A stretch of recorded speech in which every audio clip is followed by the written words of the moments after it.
Hari ini kita nak cuba casting ikan bolan menggunakan spoon 1.5 gram. Ini adalah spoon paling kecil aku ada.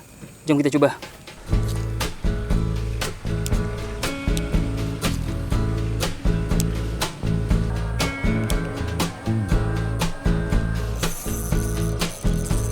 Yes, dapat.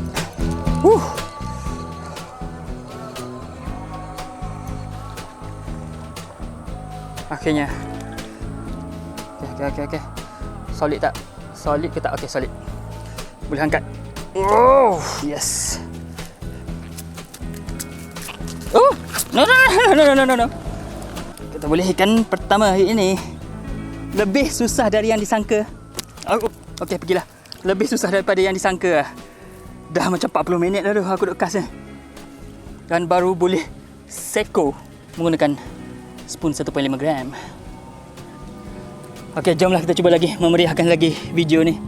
Mungkin ikan baru start nak makan kot.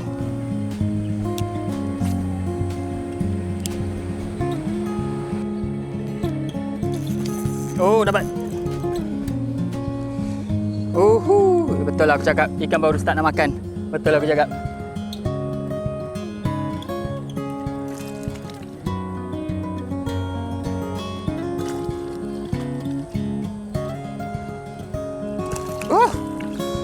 Yang tu seronok tu. Main ikan ni, dia ada aksi akrobatik sikit.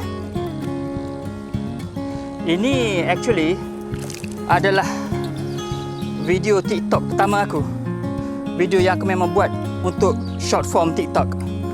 Sebelum ni semua video TikTok aku adalah video yang aku bukan buat untuk TikTok. Aku buat untuk the other long form video sharing platform tu.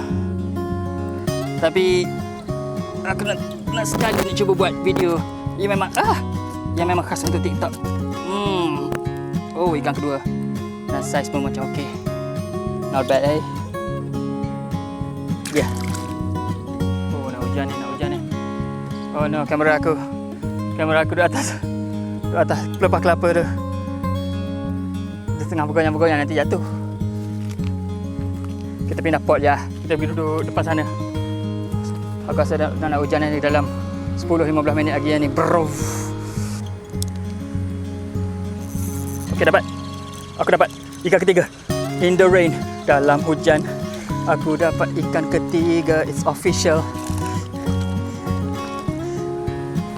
Okey, ikan ketiga hari ini.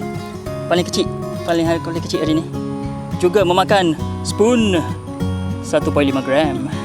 Okey, aku rasa sampai situ je lah video hari ini. Hujan macam dah berhenti kejap. Aku rasa aku ada peluang untuk balik tanpa basah. Okey, bye.